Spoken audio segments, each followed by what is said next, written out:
David Westgate. I'd say my title would be mental health speaker and educator.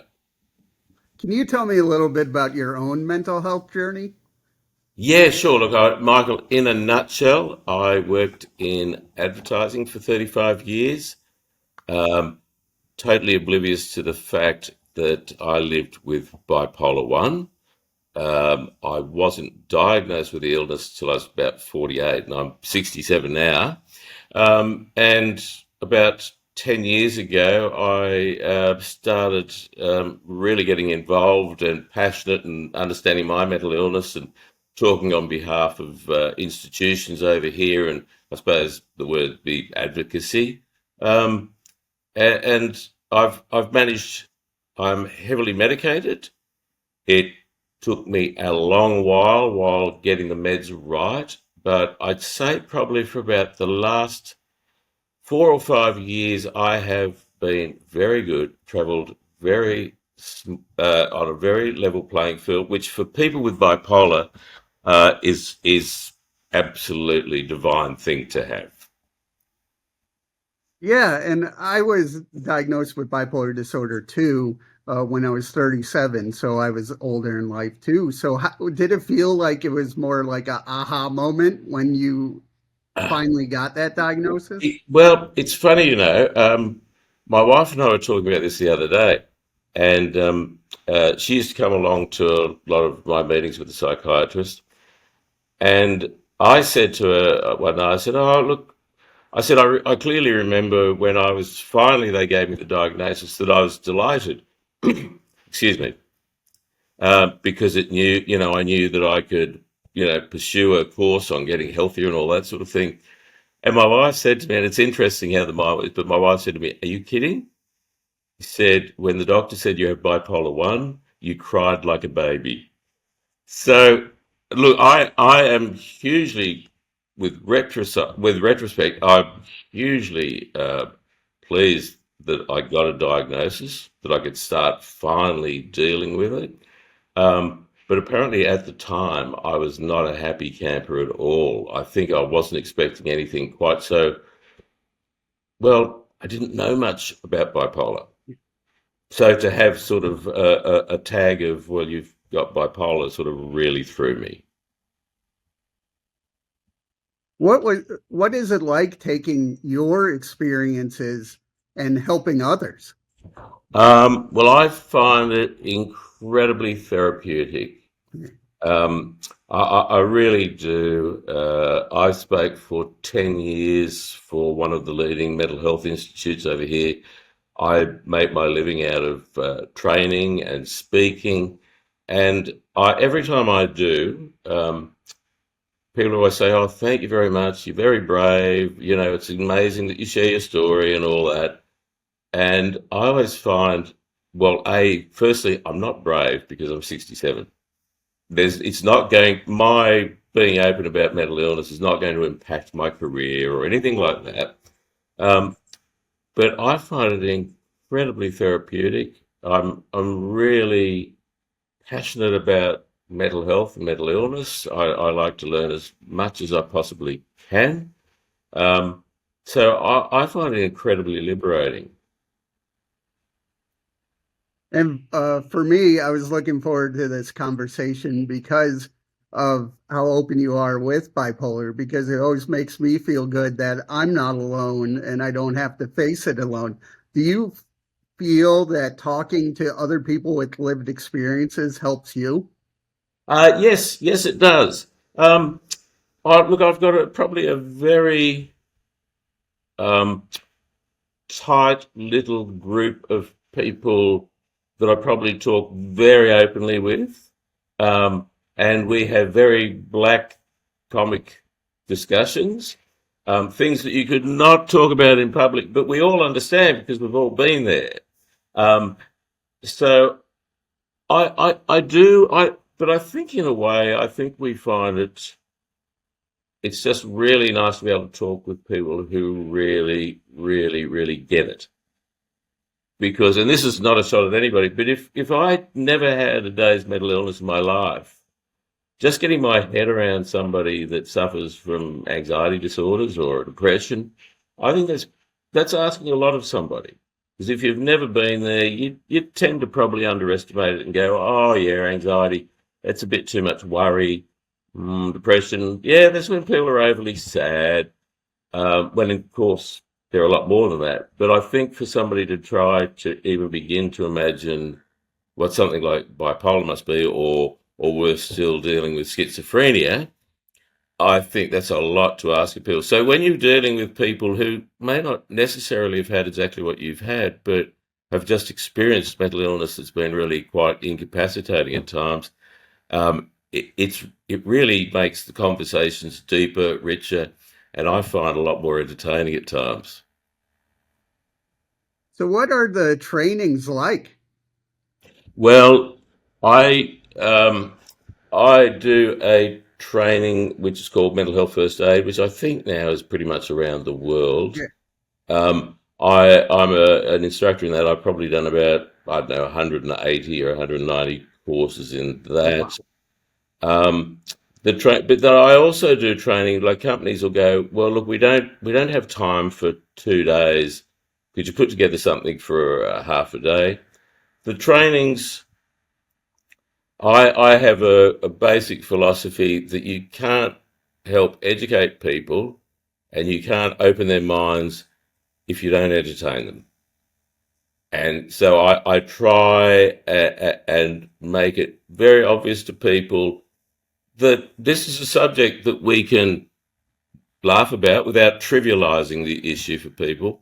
But because I think it just makes, as soon as people go, oh, okay, you're all right, we can have a laugh with this, it immediately people become more engaged. If you make these things and you speak in a tone of like a funeral director and you make it feel really, really deep and serious, which I know for all of us that have ever been through it can be exactly that. But if you make that for other people, they tend to pull back.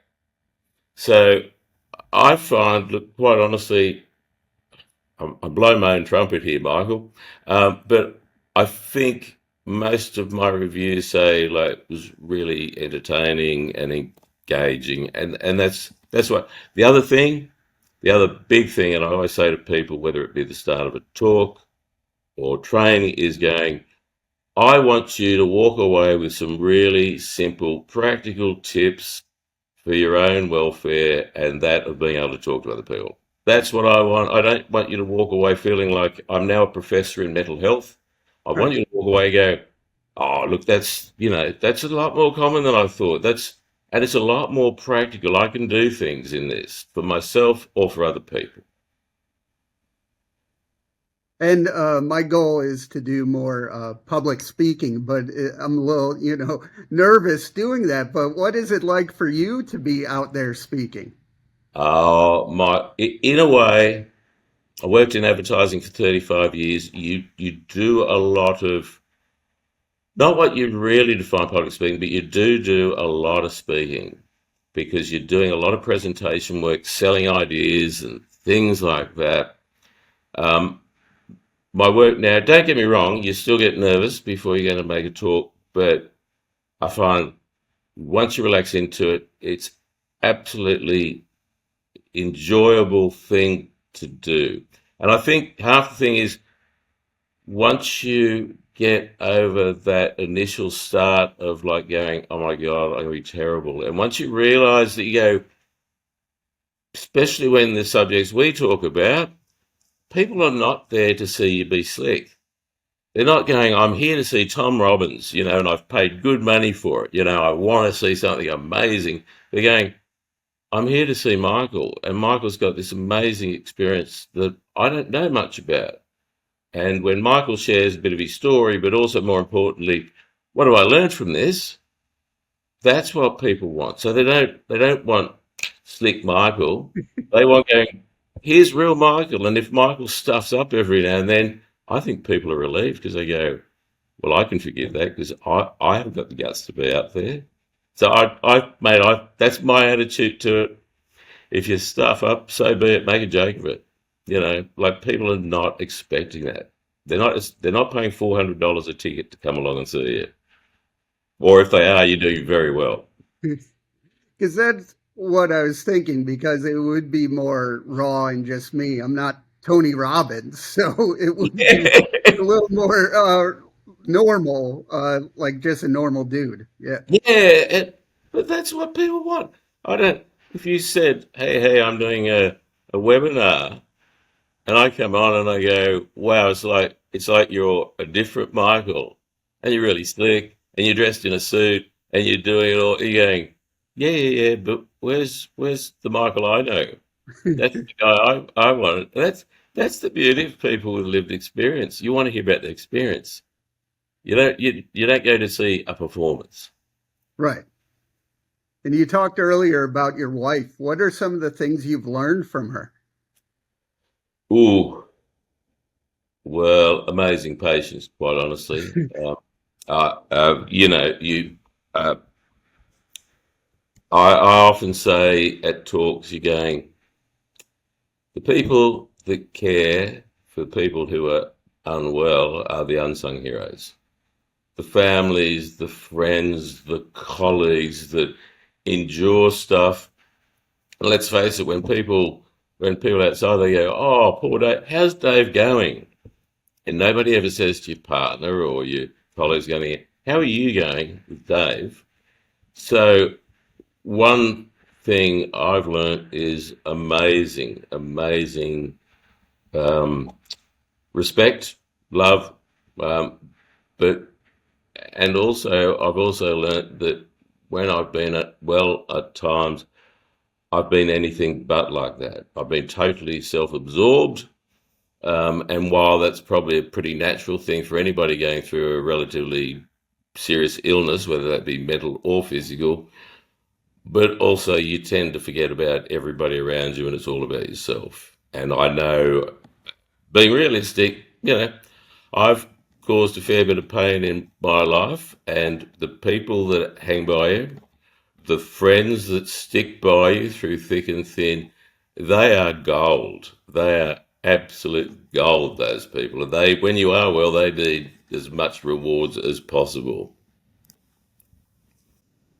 And you have a advertising background, and I have more a broadcasting background, Yeah. which are both very creative fields. So, do you think, like sometimes people say, bipolar is my superpower? Do you think sometimes creativity is your superpower?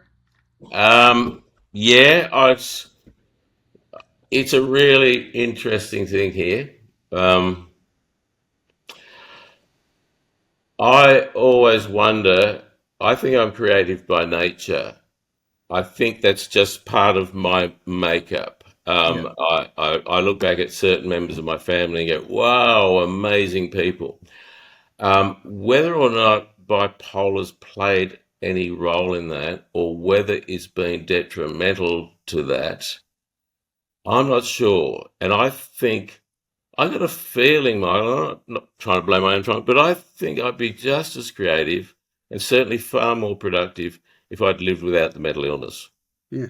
And yet I hear a lot of people go, oh, I wouldn't give my highs away for love nor money. And quite honestly, I think highs are horrid.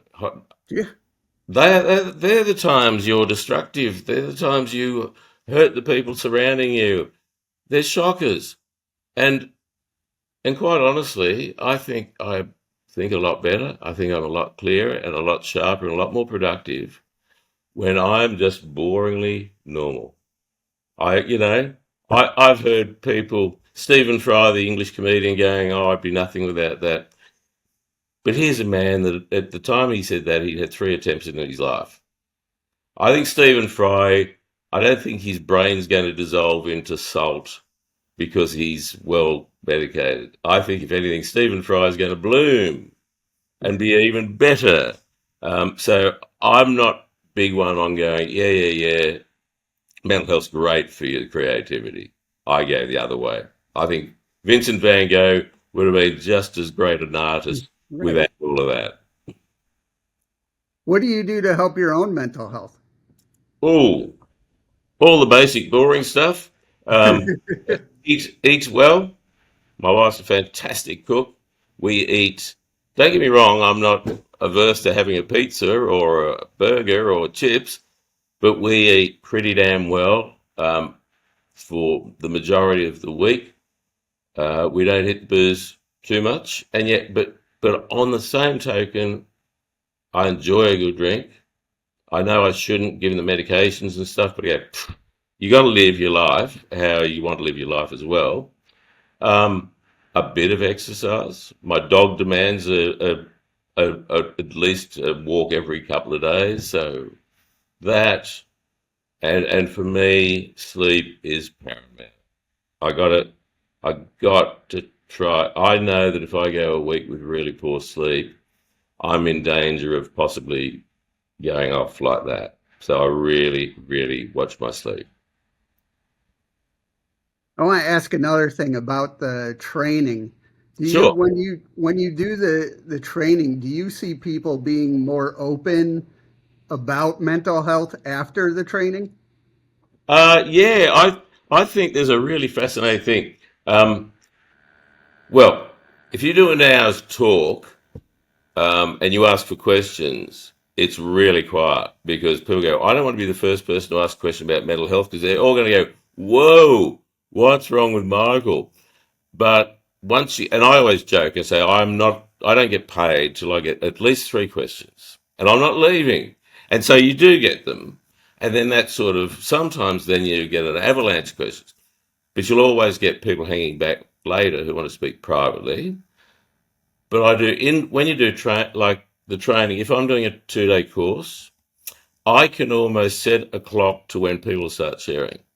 And the first morning will be really quiet because everybody's getting a feel for each other, and even if they all come from the same corporation, and but you only need one person to say anything about anything. And I always make a big point of going, if somebody shares something, going, the rest of you guys should feel incredibly proud that this person trusts you enough to talk intimately about. And all of a sudden, as soon as you get one person, people are just slowly but surely through the course start sharing things. And by the next day, you got people going, oh, look, could I just tell a story? And it'll be about my son or this or that or my experience. And people are incredibly open. And on a great course, you leave that, I think, people feel, I don't, if you're training a large corporation, people feel, they walk away from that, I think, feeling incredibly bonded and going, wow, we all go through our own private shit. One way or another, we all go through it. And I think they walk away with a big, healthy respect for each other and a feeling of going, I'm not a weirdo. I'm not a hypochondriac. I'm a normal human being. What would you say to anyone going through a tough time?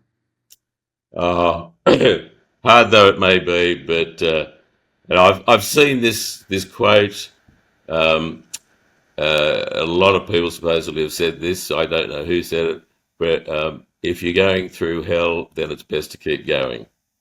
And as hard though it feels at times, just keep putting one foot in front of another. Just keep, if you're possible, just keep getting up and going to work. Just keep going. Like, and if you can't, and if you are off and your doctor said, oh, you need some time away or whatever, even then, even then in your day, just try and go, you know what? I know I should be doing exercise. I don't feel like it. You know what? I'm going to walk to the corner and back. That'll do me. Because those little things are senses of achievement. And boy, when you're going through the crap of a mental illness, you need to be able to sit back because this, but you're whipping yourself. You're going, I'm useless, I'm hopeless, I'm pathetic. But when you're doing those little things, you're going, hang on, mind. Don't tell me that crap because I'm giving this a shot and I'm doing my best. So, hard though it is, cliche though it may be, but is just try and keep the system going, try and keep going, and don't give up to the bastard, because there is on the other side, you know, on the other side, there is some sunshine and the clouds will part eventually. Yeah, just got to be so patient and so persistent. Where do you want to see your mission, say, in the next 3 to 5 years?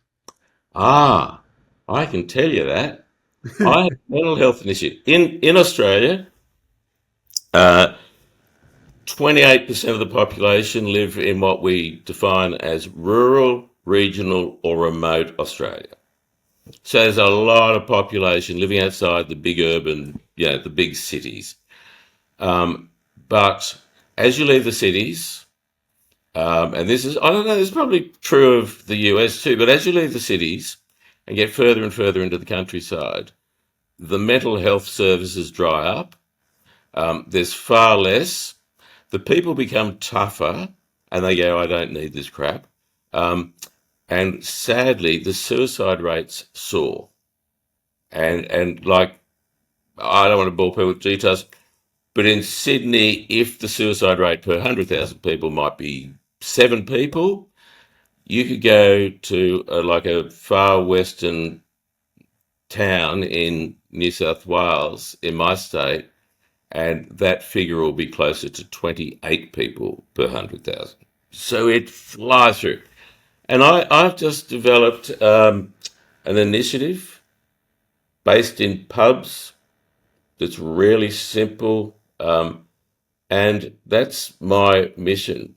I'm starting to get a little bit of traction with it, but that's my mission for the rest of my life, to see that bloody thing work, because I know it will work, and to get it out there, because there's people, they deserve it, and they, like so much mental health services and stuff are designed and talk the way they think they should talk, as opposed to talking in the way that people want to hear it, or making people feel like fools.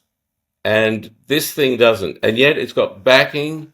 It's all evidence based. It's got backing of large mental health institutes to go, yeah, this is cool. It's not saying anything wrong. So that's my mission, to get this little simple thing out there. How can people reach out to you and learn more? Well, through LinkedIn's probably Yeah. easiest. I'd say LinkedIn. I'm happy to share my email here, but LinkedIn's probably the easiest, and then a DM, and you're off and running. I've got, uh, big-headed though I may sound, but I've got a following like about 22,500 people, and that's primarily out of Australia. I'm getting people out of the States and England and stuff, but reaching out through that, and honestly, I love LinkedIn. But I treat it like a genuine community. Yeah. People reach out. You have the courtesy to, if they want to talk, you talk. If they, if you're going, I, I do a lot of, at times go, hey, can anybody help me with this? And you get inundated with help. I love it. People you've never heard of helping you. And so I have a real philosophy that if people ask for my help, if within limits, but you go, yeah, I'm there. Yeah, you got to give back. You get stuff out. Um, and I adore it. I've made some people I've met, but I feel like I know a heck of a lot of people quite closely and intimately, even though we've never physically sat down.